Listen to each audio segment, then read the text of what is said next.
Madami na bango.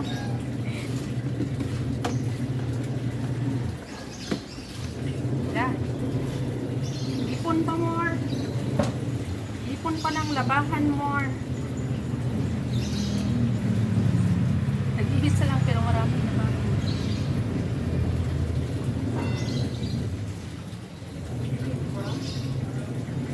Kasi hilig mag-ipon.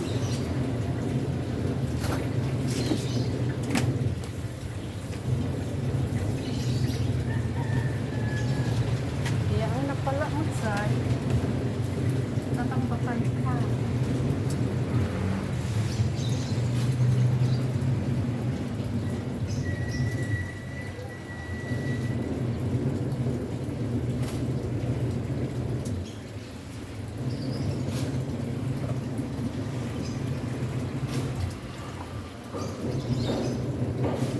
Sarap lang dito maglaba kasi maluwag ang magiging space.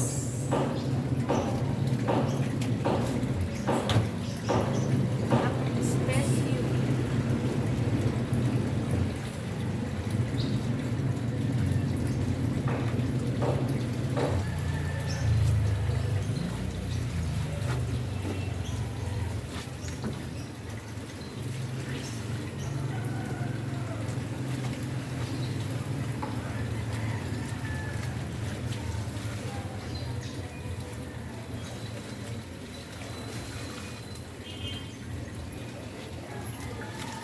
Para hindi masyadong mabunot ang ginagawan.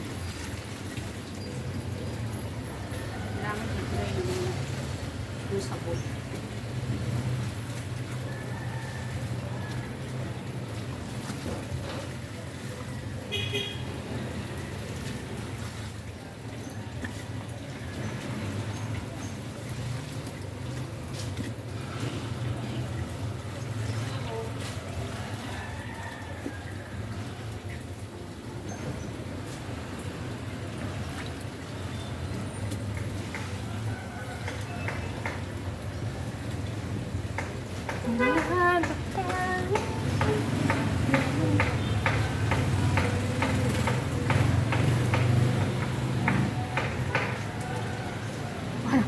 Nanay na nanay ang itsura mo.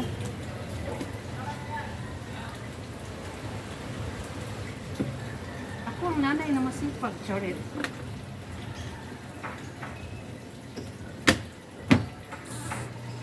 Ayan. Next batch.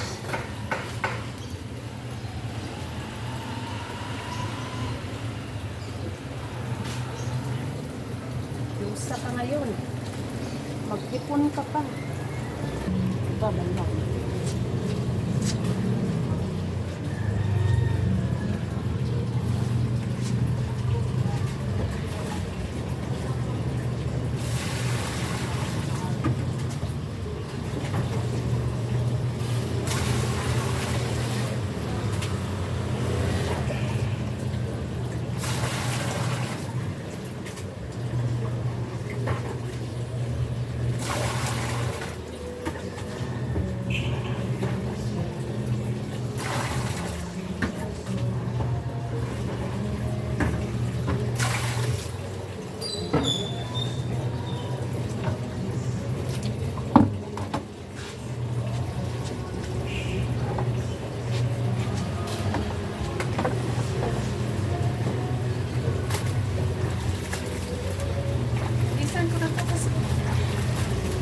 Anak kong bunso, umiiyak na. Darating na rin yung asawa. Darating na yung asawa ko, galing ng trabaho, magluluto pa ako. Ay naku, sana hindi na lang ako nag-asawa. Ganito lang palang buhay ang mangyayari sa akin. Isa lang pala akong dakilang yaya ng aking mga anak. Tagapag-alaga ng aking asawa.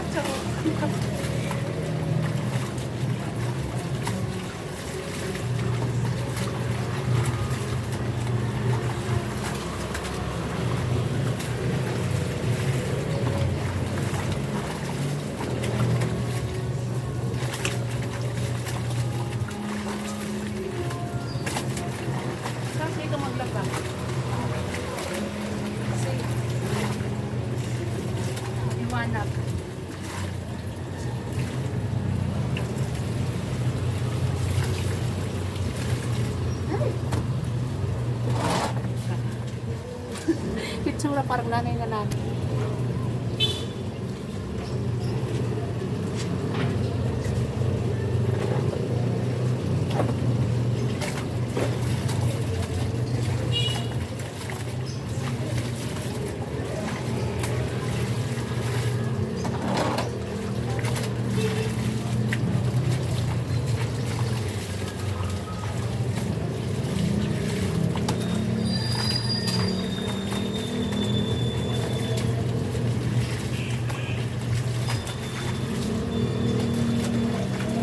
Dami ko labahan.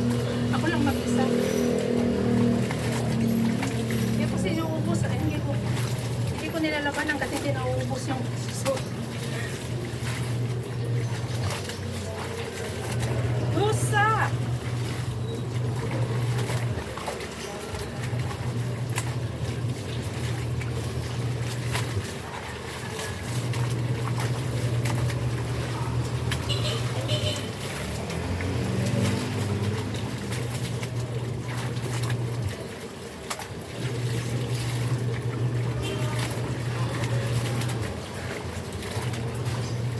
Nasabay pa yung mga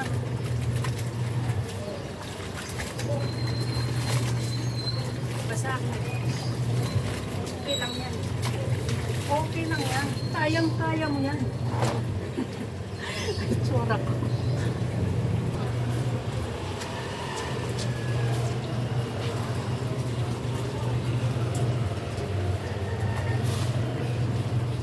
Balik pa rin lang.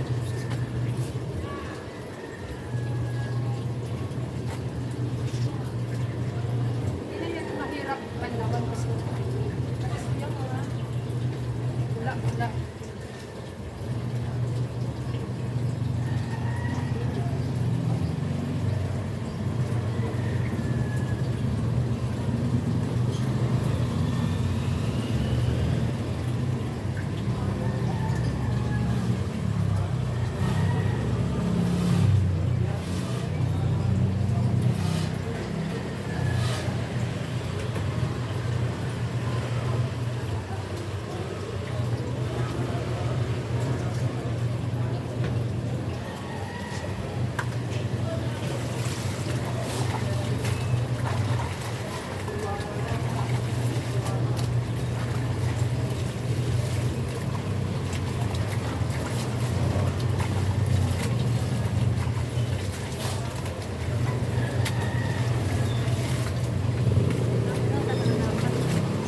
Kapag babae tayo, dapat marunong tayo sa trabahong bahay.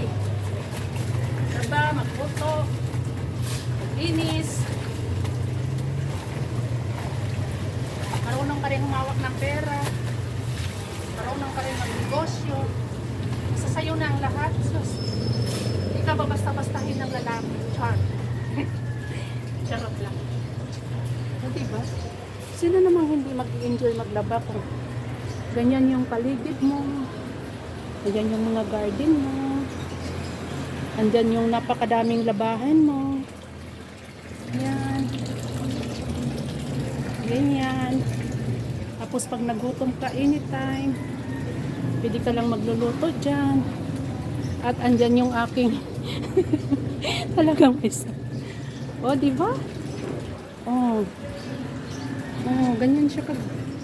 Ganyan tsaka ano, komportable maglaba. Komportable magtrabaho. Di lahat ng trabaho mo, natatapos mo talaga ng masaya ka kasi komportable ka sa pagkilos. Yan lang.